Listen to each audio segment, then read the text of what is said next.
Ka Iran kala kentat ya gijingnya thu ba ka kenhun jinga kren jongka kala poi ha Islamabad. Kala penbau bakan om yashim benta ha kanu ka jinga kren hadu bala penlong shwa ya ka jinga snu thu ban sange jinga le ha Lebanon. Kani ka pen I ba ka jinga kanat ha ka Middle East ka danglong ka ba e ban penbej.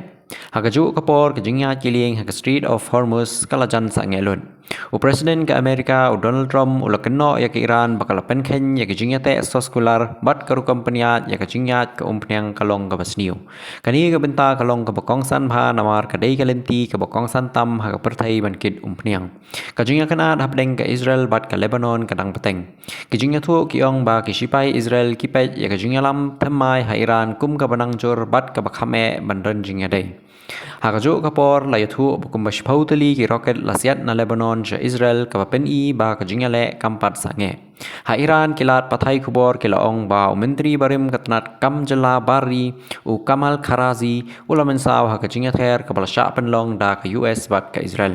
Kani ka jingja kala nang penklan ya ka jinga persha ha pedeng kiri.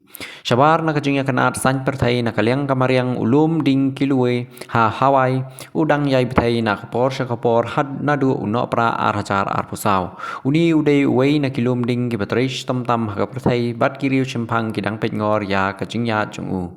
Ha kalyang kayo kakot ka China kalasdang ban mi no na kajinghyar kidor kimar ha karkhana.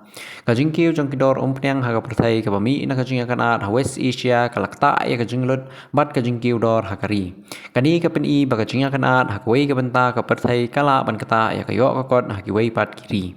Ha ka bakut ka perthai menta kadang yang ha ka jinga perkhat ka bae ha ka baga jinga kanat san perthai ka mariang bat kayo kakot kia kendu lang.